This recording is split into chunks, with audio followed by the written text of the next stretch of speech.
साल था 2006। फेसबुक ने अपने करियर की उड़ान भरनी शुरू कर दी थी। अमेरिका के बाद अब जुकरबर्ग उसे अन्य देशों में ले जाने की तैयारी कर रहे थे। लेकिन उसी समय कंपनी में एक एम्प्लॉय ऐसा भी था जिसकी उम्र मात्र 24 साल थी और ख्वाब बड़े बड़े। फेसबुक का 38th एम्प्लॉय होने के नाते उसे इतनी सैलरी और शेयर मिलने वाला था कि वो आने वाले सालों में मिलेनियर या बिलियनियर बन सकता था। लेकिन अफसोस, अचानक कुछ ऐसा हुआ कि उस 24 साल के लड़के के सारे सपने धरे के धरे रह गए। फेसबुक के वाइस प्रेसिडेंट के द्वारा उसे नौकरी से निकाल दिया गया। उसके काफी रिक्वेस्ट करने के बाद भी उस पर जरा सा भी रहम नहीं दिखाया गया। इस एम्प्लॉय या 24 साल के लड़के का नाम था नोआ केगन, जो आज कई सारी मल्टीमिलियनियर्स कंपनी का अकेला मालिक है। हालांकि फेसबुक से निकाले जाने के बाद नोआ को एक बहुत गहरा झटका लगा था। उन्हें ऐसा लग रहा था मानो उनका पूरा करियर ही तबाह हो गया है और अब वे अपनी जिंदगी में कुछ भी नहीं कर पाएंगे। लेकिन समय के साथ साथ उन्होंने अपनी हिम्मत को बरकरार बनाए रखा और नए नए आइडियाज पर वर्क करते रहे।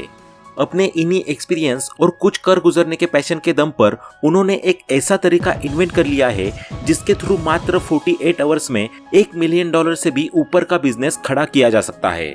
जी बिल्कुल सही सुना आपने, $1 मिलियन का बिजनेस, वो भी मात्र 48 घंटों में। ये कोई अफवाह नहीं है, ऑथर नोआ केगन ने ऐसा करके दिखाया है। इसी ट्रिक या स्टेप को फॉलो करते हुए उन्होंने एक दो नहीं बल्कि पूरे 8 मल्टी मिलियन डॉलर बिजनेस को खड़ा किया है और आज उन्हें सक्सेसफुली रन भी कर रहे हैं। तो दोस्तों, आज के इस वीडियो में हम ऑथर के द्वारा बताई गई इन्हीं स्टेप्स के बारे में जानेंगे, जिन्हें अपनाकर आप भी एक मल्टी मिलियन डॉलर के मालिक बन सकते हैं और रिच होने का अपना सपना पूरा कर सकते हैं। तो चलिए शुरू करते हैं। ऑथर नोआ केगन अपनी बुक मिलियन डॉलर वीकेंड में सबसे ज्यादा जिस बात पर फोकस करते हैं वो है 3 बिग आइडियाज, जिसमें बिग आइडिया नंबर 1 है overcoming the twin fears of starting and asking. Noah कहते हैं कि एंटरप्रेन्योरशिप की जर्नी डरों से भरी हुई है। ये एक ऐसी जर्नी है जहां पर लोगों को किसी न किसी बात का डर सताता ही रहता है। सबसे ज्यादा जिस डर के एंटरप्रेन्योर शिकार होते हैं वो है शुरुआत करने और पूछने का डर। जनरली अगर हम वैसे भी देखें तो अधिकतर हम सभी जब भी कोई नया काम शुरू करने जाते हैं तो सबसे पहला डर हमारे मन में यही आता है कि इसकी शुरुआत कैसी करी जाए। फिर जब एक बार शुरुआत कर भी देते हैं जैसे तैसे करके, तो सामने एक और नया फियर आकर खड़ा हो जाता है, लोगों से बात करने का, उनसे पूछने का। नोआ कहते हैं कि एक बार उन्होंने 6 लोगों की टीम तैयार की और एक नए तरीके का एक्सपेरिमेंट किया। इस एक्सपेरिमेंट में नोआ ने 5 डिफरेंट फील्ड्स के व्यक्तियों को चुना और उनके लिए ये टारगेट रखा गया कि महीने में कम से कम 70,000 रुपए कमा सके। दिन बीते, समय बीता और देखते ही देखते पूरा महीना भी गुजर गया। महीना खत्म होते ही मीटिंग ऑर्गेनाइज की गई और 5 मेंबर्स से हिसाब मांगा गया कि किसने कितने पैसे कमाए। जब 5 मेंबर्स ने एक साथ एक जैसा जवाब दिया तो नोआ चौंक गया कि ये क्या हुआ, क्योंकि 5 का जवाब था 0, यानी कि पूरे महीने में उन 5 ने एक भी पैसा नहीं कमाया था। जब नोआ ने उनसे इसका कारण जानने की कोशिश की तो पता चला कि उनको लोगों से बात करने में ही डर लग रहा था। वे इतने डर गए थे कि किसी एक्सपीरियंस बंदे से एडवाइस तक नहीं ले पाए।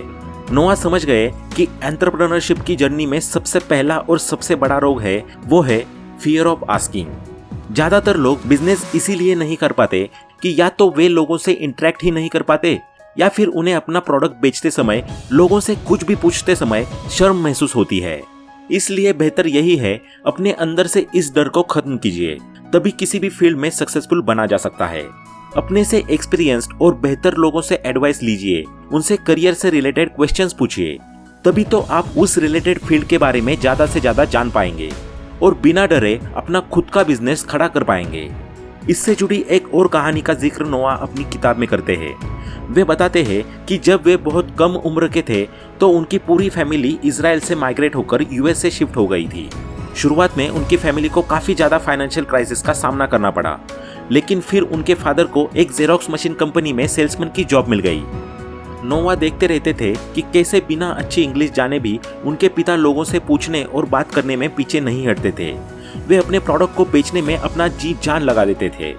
हालांकि उन्हें ज्यादातर केसेस में रिजेक्शन देखने को मिलता, लेकिन फिर भी वे हार नहीं मानते। नोआ कहते हैं कि एक बार तो ऐसा हुआ कि पापा के हाथों एक भी जेरोक्स मशीन नहीं सेल हुई काफी दिनों तक।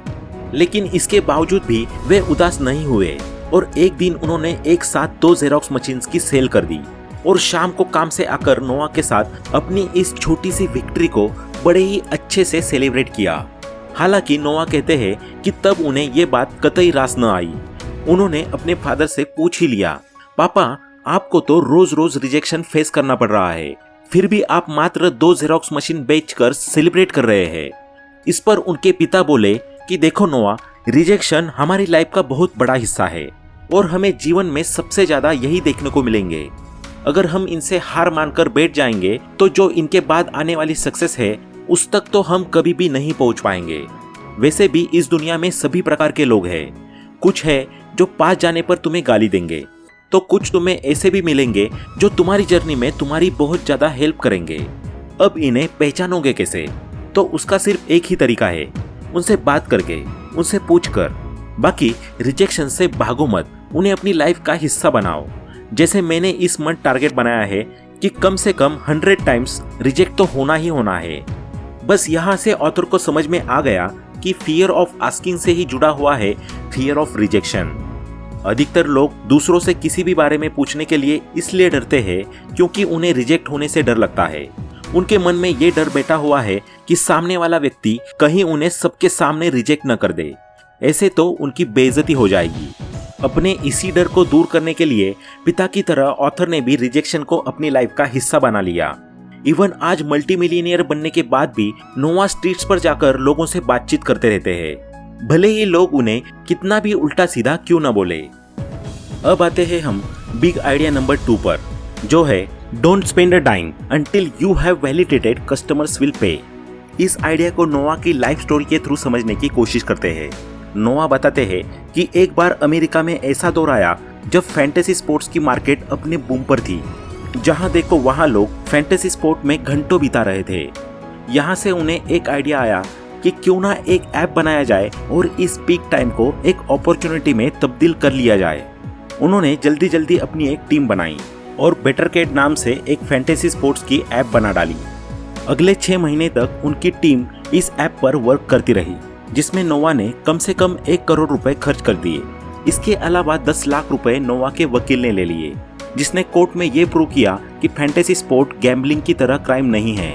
काम पूरा होने के बाद नोआ ने इस ऐप को बड़े ही जोरों शोरों के साथ लॉन्च किया, लेकिन इतने सारे खर्चे और हवाबाजी के बाद भी नोआ के इस आइडिया ने एक भी पैसा कमाकर नहीं दिया, उल्टा नोआ को कर्जदार बना दिया। इतने बड़े फेल्योर के बाद नोआ ने इस घटना को इंट्रोस्पेक्ट करना शुरू कर दिया। वो ये जानना चाहता था कि आखिर ऐसा क्या हुआ कि सारी तैयारियों के बाद भी उसका ये आइडिया फेल हो गया। एंड में जब सारी चीज़ों को साथ रखकर उसने एनालाइज किया तो उसे समझ आया कि उसने बिना आइडिया को वैलिडेट किए ही उस पर इतना सारा अमाउंट और एनर्जी इन्वेस्ट कर दिए। ये सिर्फ नोआ के साथ नहीं बल्कि ज़्यादातर लोगों के साथ होता है। वे बिजनेस आइडिया को वैलिडेट किए बिना ही उसे स्टार्ट कर देते हैं और कुछ ही टाइम बाद फ्लॉप हो जाते हैं। इसलिए नोआ ने डिसाइड किया कि अगली बार कोई बिजनेस शुरू करने से पहले वो अपने आइडिया को वैलिडेट जरूर करेगा। उसने अपनी बुक में किसी भी बिजनेस को सक्सेसफुल बनाने के लिए 3 स्टेप्स बनाए हैं। स्टेप नंबर 1 है फाइंड $1 मिलियन आइडिया, यानी कि सबसे पहले $1 मिलियन आइडिया को खोजना शुरू करो। ऑथर बताते हैं कि एक बार वे मार्केट रिसर्च कर रहे थे तो उन्होंने देखा कि मैकियस्ट नाम की वेबसाइट एप्पल यूजर्स को काफ़ी सारे सॉफ्टवेयर के कॉम्बोज बड़े ही कम प्राइजेस में बेच रही थी। इससे यूजर्स को तो फायदा हो ही रहा था, साथ ही साथ सॉफ्टवेयर कंपनीज की भी सेल्स बढ़ रही थी। इसके अलावा मैकियस्ट जैसी नई कंपनी का अपना एक कस्टमर बेस तैयार हो रहा था। नोआ ने सोचा क्यों ना इस आइडिया को किसी दूसरी जगह पर इम्प्लीमेंट किया जाए। नोआ रेडिट नाम की वेबसाइट पर काफ़ी लंबे समय से एक्टिव थे।